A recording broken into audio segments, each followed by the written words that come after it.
So welcome back to Coaching Journey 1. Before I run through week 2, just want to say thank you to everybody who's left a comment and asked us questions and feedback on some of our social media platforms. Some of the feedback's been excellent from a lot of coaches around the world, and that's been fascinating to sort of read some of them and interact with some of the coaches and see what people's thoughts are. Again, that's why we do the videos. You know, if you can take one or two things from this journey or from each video, then we've achieved what we wanted to achieve. So thank you again, and make sure let's keep building this family and try to get everybody talking and sharing ideas. So week 2 then. First, I just want to apologize. It's slightly late, this video. We are still in the process of trying to work out the best balance of when to put the video up and how to put all the information together. As you can tell, we're full-time coaches and trying to fit it in around the sessions and the game plans that we're going to do moving forward. It's just trying to pick the right time when to put the videos up. And we're thinking around a Sunday or a Monday, but we'll keep playing with it over the next couple of weeks, and then hopefully we'll find a regular slot and a regular time of when we'll start to post them.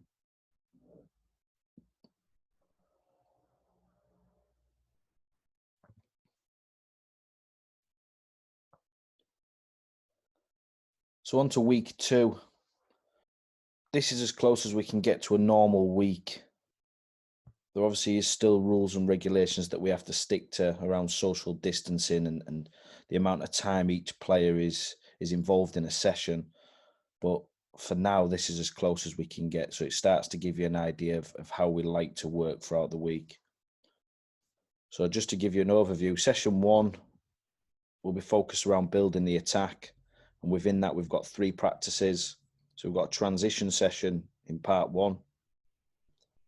We've got a little psych social practice to stress the players a little bit so we can see what they've got as when under pressure.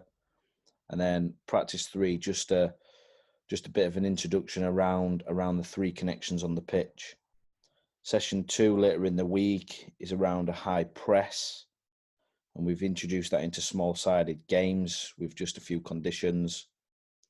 And then sort of the focus around that practice after is around pressing from an organised state. And then on to the 3rd session for the week will be around the individual and around their development plans. So on to session 1.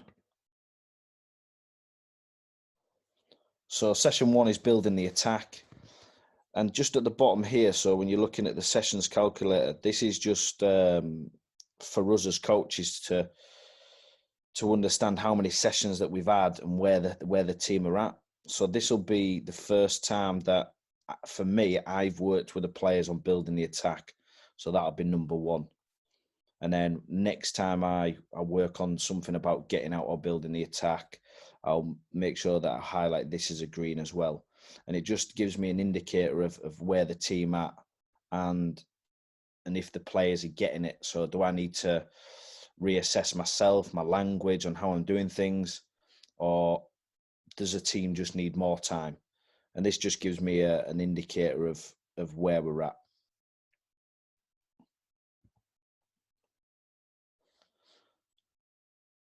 So if you've watched video 1, you'll be familiar with how the setup is. So you've got your practice detail to the left. We've got our outcomes, which is the performance wheel. If you haven't seen that, check back to video 1 to have a look at our performance wheels. And then you've got your physical outcomes and your timings. In the middle, we've got our session plan, which is a video as well. So with this session, we've introduced a transition game with a building the attack. So what we wanted to do is we wanted to play a 3v3 with a +1. The +1 was what we call a free player, and everybody else is matched up. Now, the reason why we wanted to do the transition into out is when we're building the attack, there's going to be a lot of times where we lose it. So just wanted to get an idea of how we react when we lose it. So we felt that just to start with, as a warm-up, we'd just throw in a transition drill to see if the players have got an understanding of finding the mark quickly. So when we go into the later session of building the attack, it's just something that we can drip feed with the players about transition into out. So within this practice, it's 3v3 plus 1. And we're working out of possession. So as you can see here, and you can see the conditions that we've got to the left. So you can put a scoring system however you want to score. It could be 5 passes for a point. But again, that's up to you as coaches. But the idea is when the ball's turned over, it's about finding your mark. So the first thing that you need to do is find your mark. So to give you an example here, the Whites have given the ball away, is find your mark straight away. So the 4's finding the 5, the 5's finding the 4, and then you've got that initial pressure. So the first thing is that they find the mark. When the Reds play to the free player, can they stop that player playing into them? So that's the first thing that we're asking them to do. So find your mark. And then as the session progresses, we'll start to work with the Whites about changing the mark. So we'll give them like a time scale. So as you can see here, the White players decided to leave the player, so which is changing the mark to apply pressure, but got the angle wrong. So this is where we can start to work on this. Now, if your players are just staying with their man, and this player's spending quite a lot of time on the ball, there's a couple of conditions you can put in. You can limit this player's touches or time, or you can say to the nearest player to the ball who's found the mark that they have to go and press. And this is where we just start to work on the detail of making sure that your player or the player that you've left doesn't get the direct pass. And hopefully that makes sense. So again, the Whites are just finding the mark, and then you're looking to change the mark. And like I've just said, when you're changing the mark, can you stop this player finding the direct pass to your player that you've left? If they're going to do it, can they link it through another player, which gives you time to recover? Now, this is a high practice load. So we only worked for 12 minutes.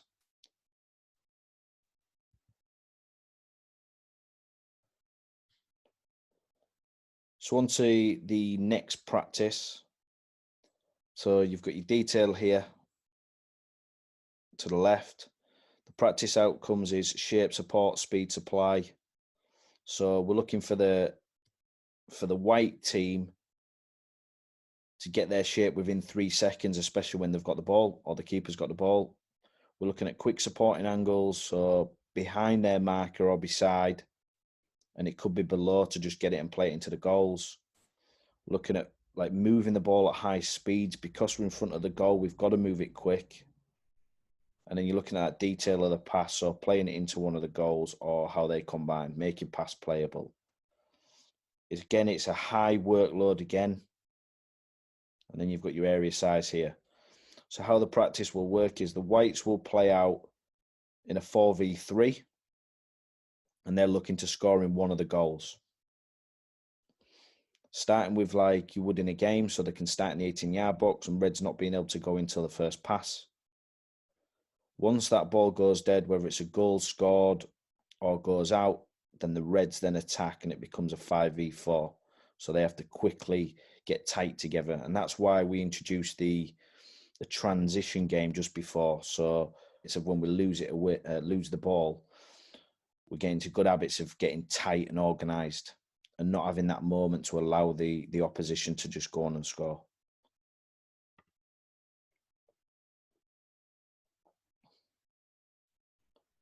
So part 1, White's looking to build, break the lines, scoring a goal, and then Reds attack to create a 5v4. Ball goes dead, and then we just follow the same sequence.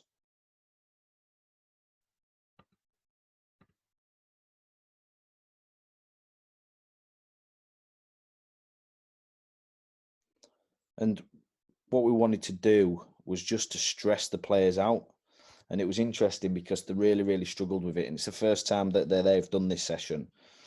And because of the instant pressure on them, there was a bit of panic of playing short, sharp passing around the 18-yard box. It was just really about stressing them out.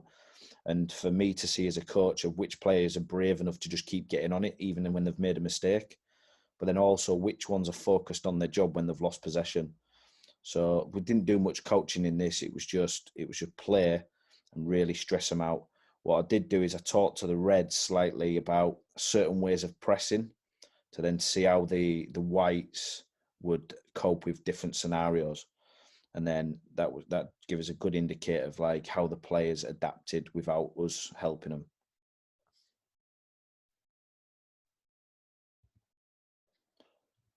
And then on to practice 3. So Corby the hat practice. Whites are looking to get the ball into the blue area here. That can be a dribble or pass. And the Reds are looking to win the ball and score into the big goal.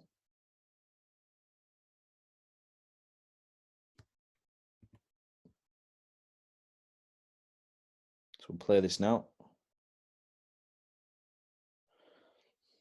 So when we're talking about connections, we spoke to the players around the 3 connections on the pitch. So the 2 centre-backs and our defensive midfielder or deep pivot.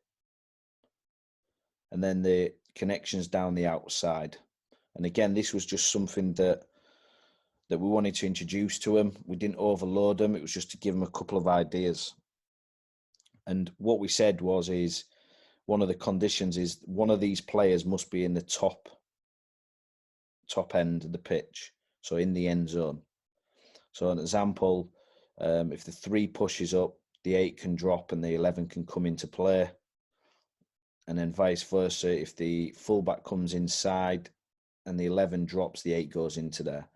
Just to really encourage about stretching the play, but working together.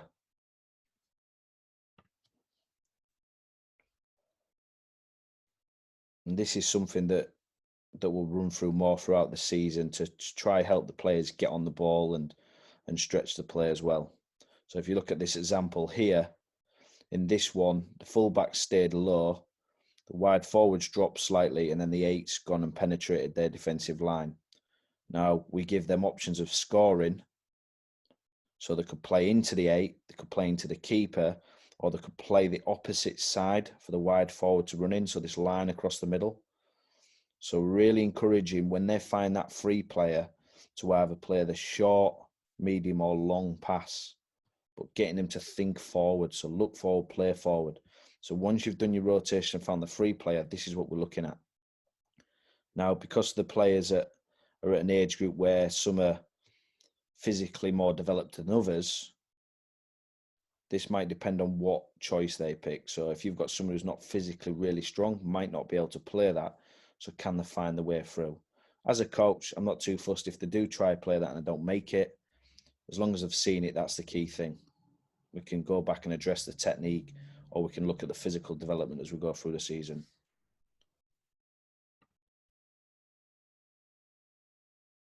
And again, if, as a coach, you might have a ball on the halfway line and then fire it into the Reds to give them a chance to go and score.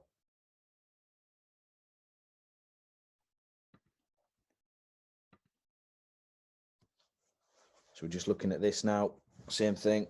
And I'll go through the games 1, 2, and 3 in a second. But as a coach, just remember that you could throw in a ball and let the Reds go and have an attack so they're not getting frustrated. But if you play that video back again, you'll start to see some of the rotations that we tried to work on. So when we're talking about games 1, 2, and 3, that was just conditions for the Reds. So what we said is in the first game, wanted Reds to try operate in a medium block and only one player press across the confrontation line, which is this line here. So the Reds were going to be more organised. So Whites had to try break something down. In game 2, they could go and press with 2 players, which gives them a different problem. And then in game 3, Reds could press how they wanted to press. So again, just trying to get the Whites to adapt and see the different pictures. And if you wanted to make it harder, you could coach the Reds and give them loads of problems. So what we tend to do is we look at like performance problems. So like we'll watch modern games or we'll watch teams who have hurt us with a certain press, and we make sure that we stick that into our training model. So we'll have specific ways to go and press the Whites.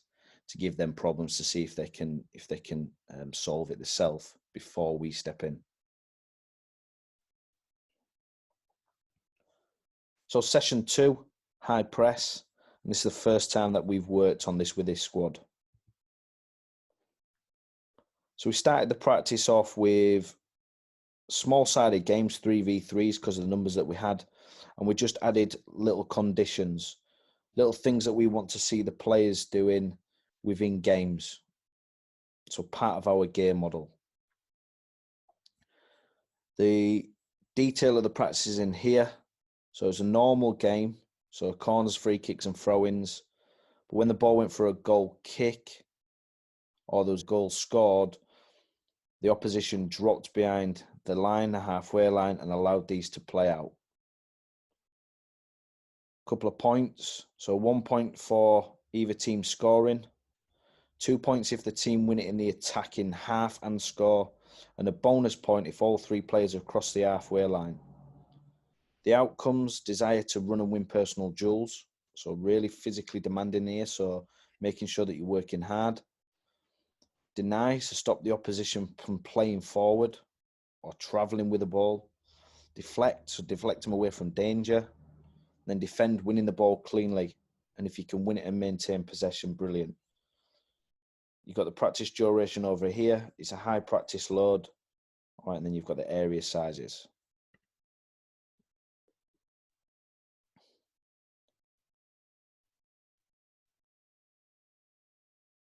So a little 3v3 practice just to get them going, but to give us an idea of the player understanding. So in this scenario here, they've broke and then they've gone on and scored, which is 1 point. Now, they didn't get the bonus point because the 3 wasn't across the halfway line. So the reason why we have this bonus point is because we really want players to be on the front foot and make sure once we've worked hard to get out, and listen, it is hard to get into the attacking half with possession of the ball. So we want the team to make sure once we got them in there, we want to keep them in there. And some of my teams before, and you'll see it on a regular basis, and you might have been through it as a coach as well, is you'll build and you'll get into the attacking half, and then as soon as a ball's turned over, they find their forward or one of the forwards and then break back on you. So we want to try and make sure that our players are front foot. One of the little triggers that we'll say to either a centre-back or a full-back, or it might be a defensive midfielder, is, let's say the 4's got possession of the ball. If you can see their number, then step on and get tight to your man. If this player turns or is under pressure and you can see the chest, drop off and give a supporting angle. So it's just a little trigger for this player. We really want to condense this space. Now, if they can support in the attacking half, brilliant. If they need to drop off, not a problem. But just making sure they recognise when to step on and when to drop off.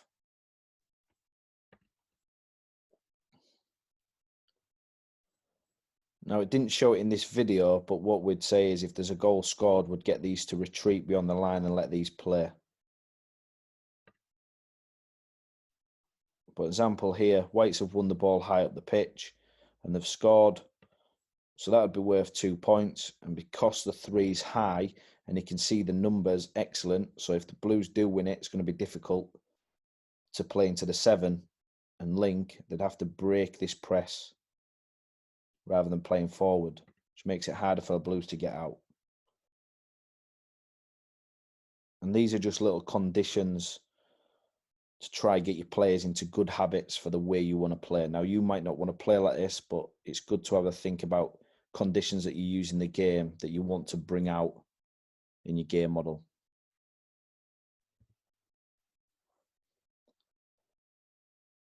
So into the main session, so practice 2, half a pitch. Red's objective to get the ball, playing scoring to the goals or get it into their 9 who's in the end zone. Reds can dribble it into the end zone.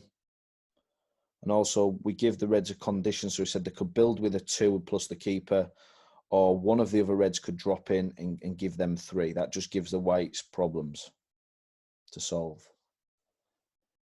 So we're working with the Whites and we're working from an organised state.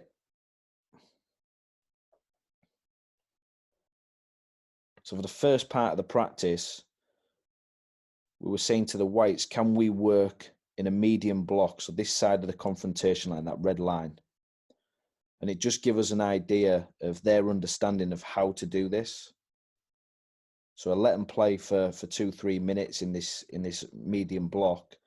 And then I started to look at what information that they needed. Now, if they solve the problem straight away and they're doing the right things, I'll just encourage it.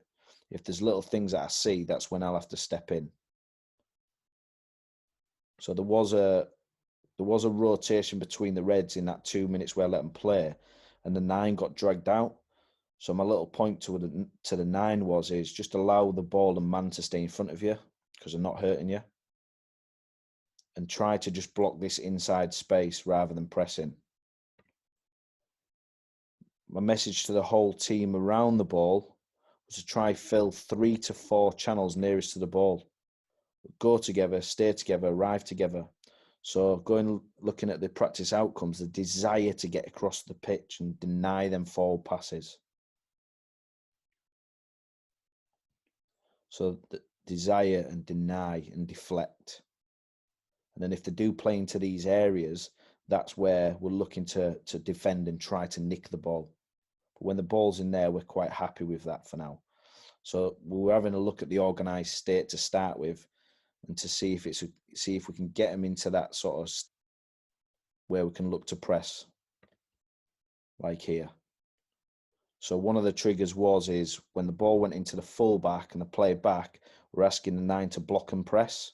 So block the inside pass while pressing, but you've got to go like a sprinter out the blocks. And then 7 is looking to change the mark to stop them from switching the play. Now, yes, that can leave the 4. So we're asking one of these players to jump or go half and half. So if they do play, you can apply quick pressure. If they go back to the keeper, I give the whites a point. And then we drop back into our organised state, 2 to 3 seconds. And that was just the first game. So in the second part of the practice, we started to work with a 9 about lock-in play. And what we mean by that is he's stopping these two playing to each other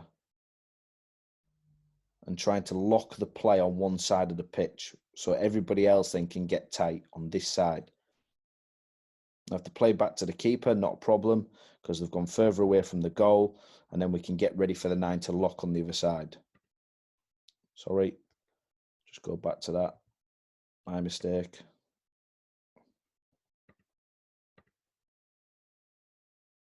Paint that picture again. So this is what we've just been talking about. Here, block and press. So block the forward pass and press. Block, so block that inside. Block that inside. So what we don't want them to do is play in here and get out the other side. So we're blocking that pass.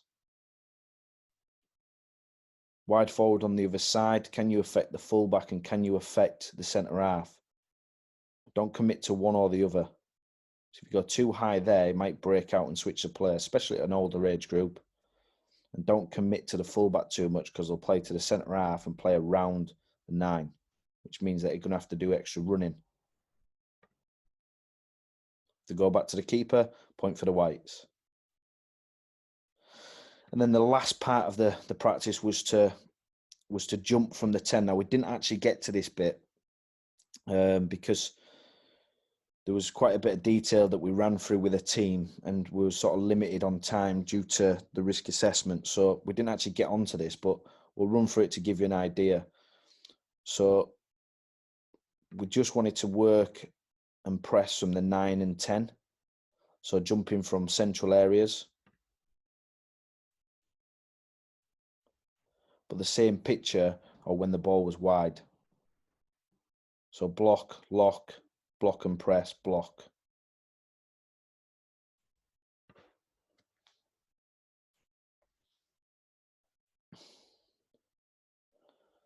So this is where we wanted to get to. We wanted to, so the Reds to drop into a back 3.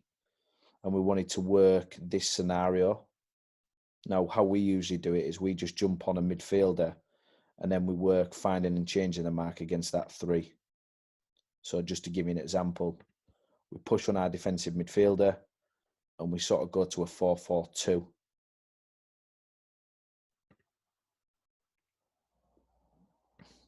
But this is important. Let me just rewind that. So what we try to do here is obviously the 10s press the outside and the 9s on the 4. So we'll give them this one centre back. Now, if we're aggressive, the 7 will go on. But just to give you an example here, because it went back to the keeper and they can play that, he's finding his mark. But these 2 will work. They'll just shift across. So 1 applies pressure and we're trying to get him to lock the play down this side. And then the 10 comes onto the 4. And again, you'll see the same picture again. Sorry. It's a bit touch sensitive today.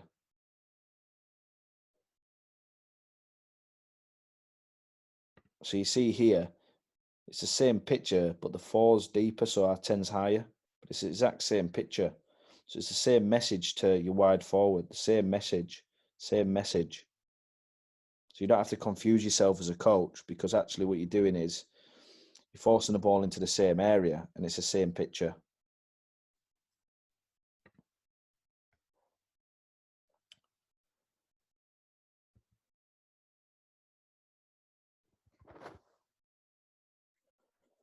So on to the 3rd session of the week.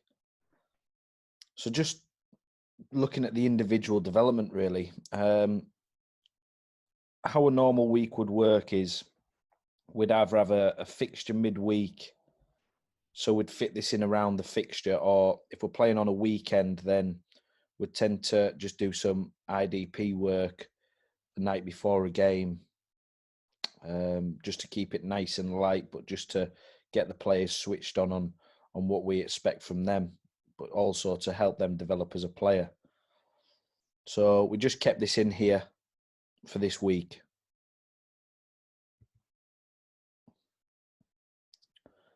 So the first practice is just working through the player process in possession technique.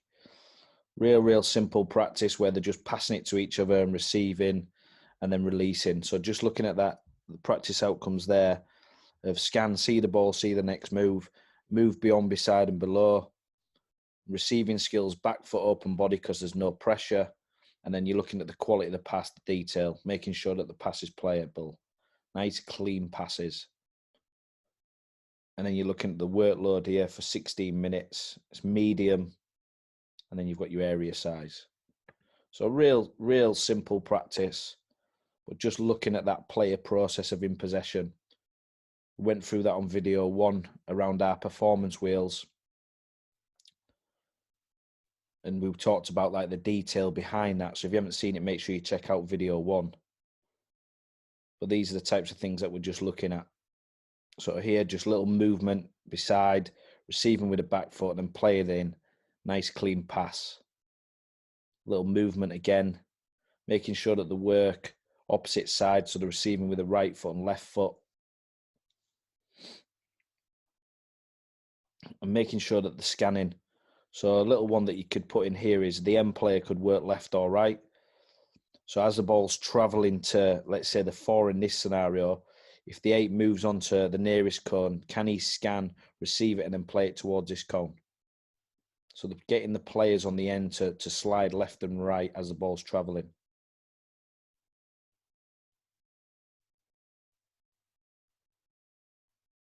And then obviously you're just looking at speed of play. So you might give them little challenges of receiving and playing within 2 touches or 3 seconds.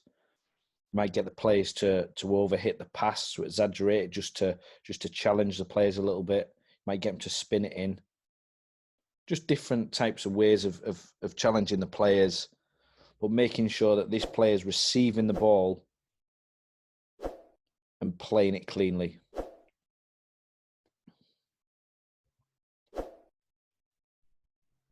And then just on to the second part, we just had a game with the players. We'd gone through session 1 and 2 was quite a lot of detail, so we just decided to let the boys play. It was a little 7v7 time. Actually, 8v7 it was. We ended up with a floater. And then all we did was we just conditioned it again. So just to bring out some of the stuff that we want from our game model. So normal point for any goal, 2 points when you hold teams across the halfway line. So again, we've talked about that where you're trying to tighten up the pitch so you're ready to win the duels when the ball's turned over. So when that transition happens, when you've lost it, getting tight to your man, squeezing the pitch nice and high, and trying to dominate the opposition in their half. So again, we've just dropped that condition in there. And then one of the other ones that we put in was a bonus point for 10 consecutive passes. So what we found is in the last couple of games that we've had at end of sessions, it was quite end-to-end and chaotic. So we just wanted to introduce them to, here's another way of just keeping the ball and getting yourself a point. So this just sort of got the players thinking about making the pitch big and keeping possession, but not losing focus about going to score a goal. And then on the board, we just had the two processes in and out of possession. So can you go and play the game, but scan, move, receive, release? So the detail behind that. And then out of possession, scan, move, deny, defend. So can you go and work your player process in possession, out of possession? So just getting the players to think about that. And if you've just watching this video for the first time and you don't know what this is, go and check out the Journey video 1, where we spend quite a bit of time talking about the performance wheels and how we feel it's a good process for the players to become better.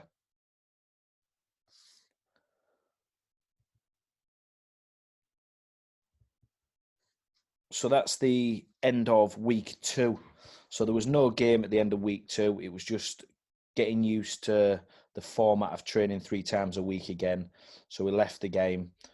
But moving into week 3, which we've actually just finished this week now, and it was a great week, and it was great to see the players go on and play their first game. As you can see here, it was Manchester United, so they don't come much bigger than that. So you can imagine the players have had 7 months out, and then the first fixtures against Manchester United. So you can imagine the emotion and the excitement from the players. So the idea is sort of to try get the players to stay emotionally attached and be able to perform some of the stuff that we worked on throughout the week within this game. So just looking at it, we worked off session 1 of building the attack, and we worked on 2 variations, something that we feel it helps the players. So you build with 5, but it helps the players in and out of possession. Just because we're not at our peak yet of the season, so there's a lot of mistakes still when we're keeping possession. So what we didn't want to do was open up and build and just keep making mistakes early doors. So what we wanted to do is help the players just for the first couple of games and show them aware of building with 5 players. So if we do lose it, you've still got the bodies behind the ball, but helping them get out. So we spent a bit of time on that on the first session, which was good. We then moved into 11v11 practice, where we work over 4 phases, something that we do all the time and something that I've seen at first team level all the time, which is great to see if the players are taking on board what you're doing, but also to be able to drop nuggets in there to help them. And then on the last session, so this was the night before the game, it was just a bit of a pre-game practice, nice and light, nothing too much because we were traveling in the morning. So week 3, you'll get to see how we prep for a game. And then what we'll do is we'll do a brief video on our game plan and the messages that we give to the players. What we'll say is we didn't go really heavy on our information to them before the game. It was just a couple of messages in session 3 around individual and collective roles and responsibilities of what we wanted to see. So a great week. And again, I hope you enjoyed week 2. And if there's anything that you don't understand, just drop the messages in below or messages on one of the social media platforms, and we'll get back to you as soon as possible. Like I said, it was great feedback from the first video, and hopefully that you've enjoyed this one as well. It's a little bit shorter, but this is how we want to work. And then moving into week 3, we're just going to build it even more. So the 3 sessions, but a game. So you get an idea of what we're doing. If you do like what we're doing, make sure that you press the like button, get your notifications on. So when we do upload it, you're the first to see it. And see you again next week. Thank you.